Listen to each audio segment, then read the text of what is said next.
এখানে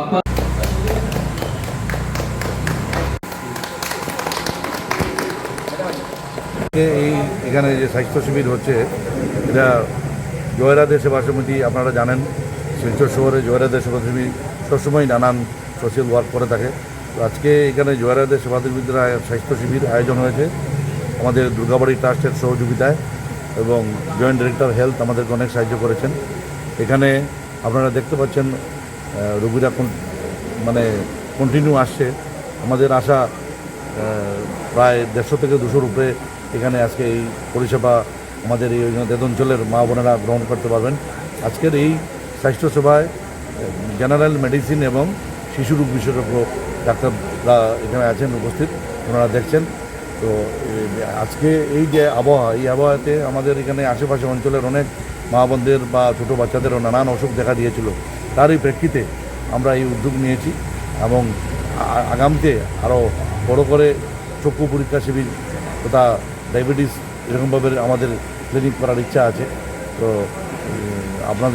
আপনারা মাধ্যমে আপনারা এখানে এসেছেন, আপনাদেরকে অনেক অনেক ধন্যবাদ, এবং দুর্গাবাড়ি ট্রাস্টকে অনেক অনেক ধন্যবাদ ওদের এই প্রেমেসেস আমাদেরকে। খবরের শেষে বরাক বার্তা বাংলা সংবাদের সংবাদ শিরোনাম আরও একবার।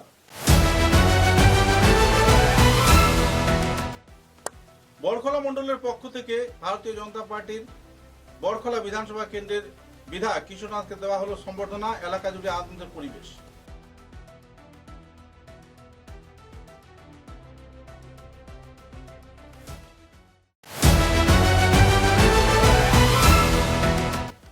গঙ্গাপুর হত্যাকাণ্ডের মূল অভিযুক্ত আসিফ আলী ওরফে রোজ আলীকে কালাকচি এলাকায় এনকাউন্টারে ধরল পুলিশ। এলাকা জুড়ে স্বস্তির পরিবেশ।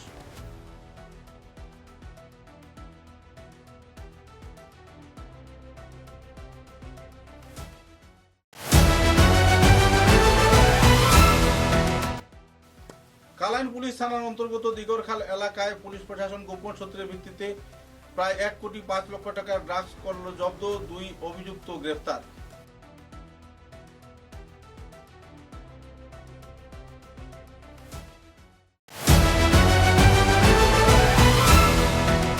ছাত্র সংগঠন এআইডিএসও এর উদ্যোগে আসাম রাজ্য কাউন্সিলের প্রচেষ্টায় গুয়াহাটি বিশ্ববিদ্যালয়ে ফি বৃদ্ধির প্রতিবাদে আয়োজিত হল বিক্ষোভ ও ধর্ণা কার্যসূচি।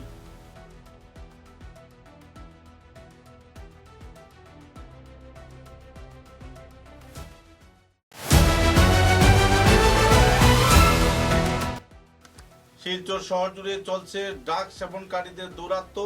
উকিলপট্টিতে 3 মাদকাসক্তকে হাতে নাতে ধরে পুলিশে সোপর্দ করলেন এলাকাবাসী।